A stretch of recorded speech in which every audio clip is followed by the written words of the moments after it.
This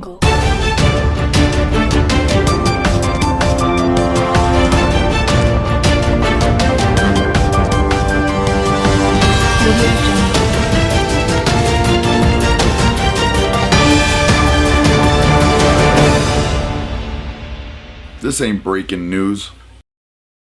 Alright, so I'm pretty much going to read this off of the article because it's just easier that way and I have a horrible memory.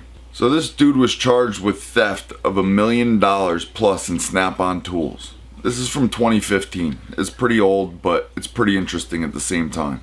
So a Pleasant Prairie man was charged of theft of $1 million in tools and passing them along to a friend or somebody to sell them off for him. Nathan A. Robel, age 41, of Pleasant Prairie, is charged with 3 counts of burglary and theft of property worth more than $10,000. So as we all know, these are felony charges. This also happened on 3 separate occasions in 2015. It was in October, November, and December. If convicted of all counts, he could be facing 37.5 years in prison. But we know how that all works. I didn't go far into it and see exactly how long he served or whatever, how long he's serving. I'm sure he's probably still in jail, but he's probably gonna see 7-8 years maybe, and then in good behavior even less. Now he's stuck with a felony the rest of his life. That's a long time. Now Robel worked for Snap-on Tools as a forklift operator. He had access to the facility obviously where they would assemble and store the products, including a large metric tool set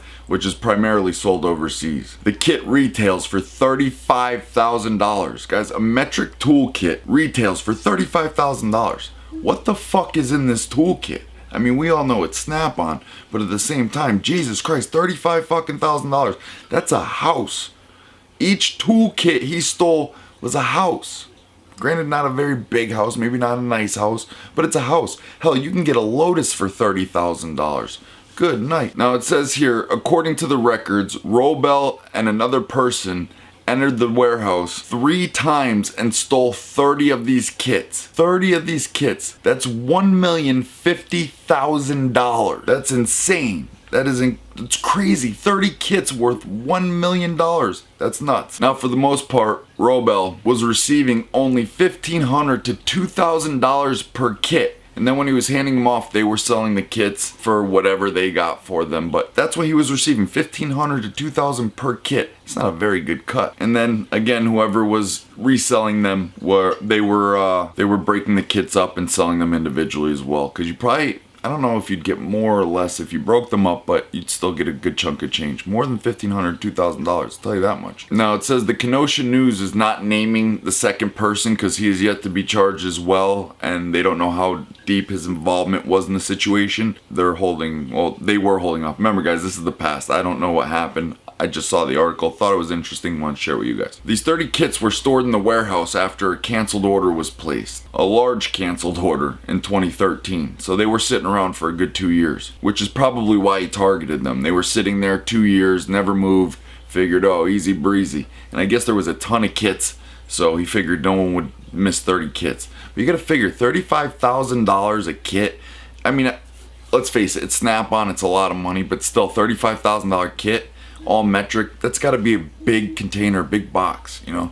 We know that a little metric 3/8 kit is like $1,000-$1,500 with a ratchet, maybe 2 ratchets and a set of deep and shallow sockets. It might even be $1,500.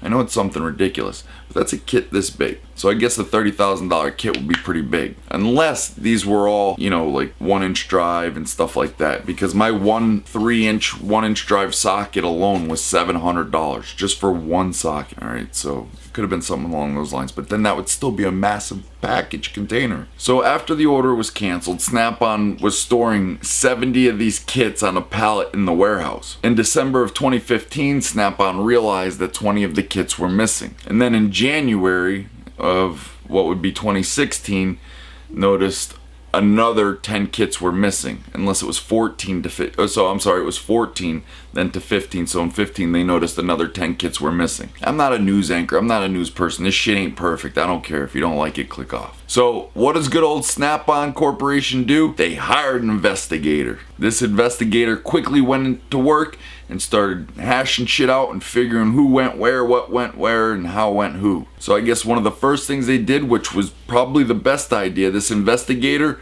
went onto eBay and saw who was selling what, looking for brand new kits sold at discounted prices. Now obviously this isn't going to be hard to find.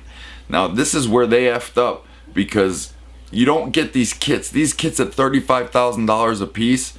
All right, they're gonna stand out. They're gonna stand out, and especially if you're selling them for dirt cheap and you have several of them, then you know there's a problem. Now, as we all know, Snap-on doesn't authorize any resale of their product. And from my understanding, and from what I've read, it's very rare that Snap-on even offers discounts to their employees. The investigator tracked several of the sales to a man in Indianapolis who said he had purchased 10 complete sets as well as several single tools from an unauthorized eBay seller. A buyer in Alaska also confirmed he purchased 6 large sets as well. Now, the investigator got the serial numbers from the people that purchased them and were able to confirm that these serial numbers were indeed the ones that were missing from the pallet. So they traced everything back. They got a hold of the buyers, because eBay can go ahead and do that. They'll give you the information, especially if it's an investigation.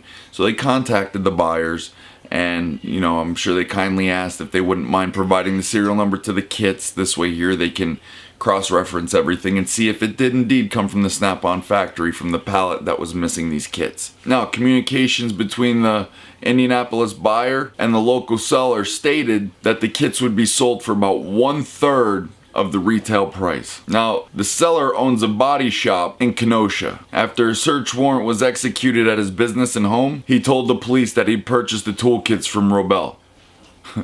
Fucking narc. He then suggested stealing the kits because he insisted that Snap-on was just gonna scrap them anyways. Regardless if they scrap them or not, they're not your kits to take. And you took them with all the intentions of reselling them and making money for your own profit. The property's not yours, even if they were gonna melt it all down and remake new tools. It is not your property to take. He then told police, the second person then told police, that him and Robel rented a rider truck and went to the warehouse at 3 separate occasions. So, okay, I don't know why he wasn't detained or whatever, because obviously he is an accessory. No ifs, ands, or buts about it. He played a part. He was there. Whether he picked the items up and carried them from the warehouse, it doesn't matter. If you know about a crime when it's being committed or was committed and you are there at the time of the crime, you are then considered an accessory. No ifs, ands, or buts about it. So Robel loaded the kits onto the truck with the forklift, and now this unauthorized eBay seller broke the kits down for resale. Big no-no. So I guess Robel kind of did the right thing. Robel told the police that he knew the seller, the unauthorized seller, but the seller did not take anything. Okay, so here's where things, I guess the seller said, let's just say I know something about this. I don't have a key to the warehouse, but I know somebody who does, meaning Robel. He knows who took it, this, that, and the other thing. It just wasn't him. Robel is now currently out of custody on a $5,000 bail. Now, I don't know how much bail is these days, maybe 10%. My math is off right now. 10% on $5,000, probably $50,000 bail. Yeah, that sounds about right. So his preliminary hearing was held on May 20th of 2015. So if you guys want, you can check into it and see exactly what happened. Again, this is just a little story I found. I thought it was kind of interesting. I wanted to share it with you guys. It doesn't pay to steal, man. I mean, it doesn't. Like, that's a lot of money.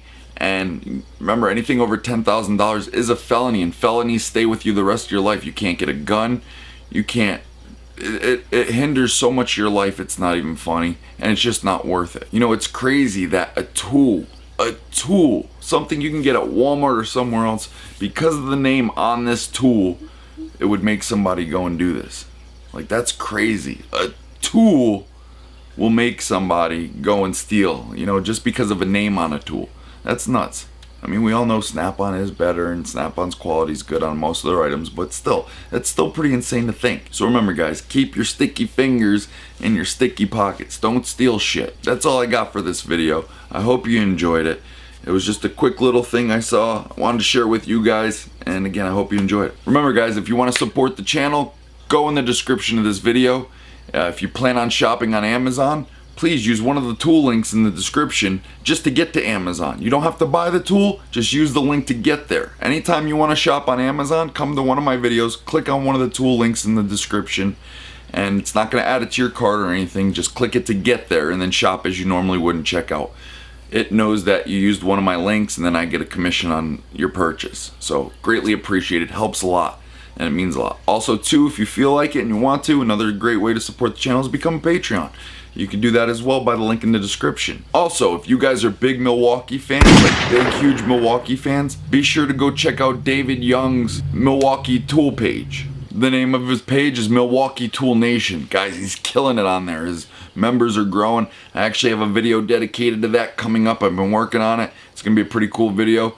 Make sure you check out his page. It's awesome. You guys looking for deals on tools? There's where to find it. People are always posting deals, sales, Jesus, all sorts of stuff. So make sure you check it out. David Young is a great guy, even better friend, and he deserves all the support you guys can give him. Just go over there and just click that subscribe button or join the group or whatever it is you do over there, and go ahead and start posting and checking out some good deals. Also too, if you haven't, check out Ken the Long Guy, another good buddy of mine. Great videos. You know, he's come such a long way. Make sure you check his videos out. And then of course you have Jay Young and Coon Trucking. Those guys are just throwing videos out left and right. Coon's editing is going through the roof. He's doing a great job. Make sure you check out what those guys are doing. Anyways, hope you guys enjoyed the video. That's it. I'm out of here.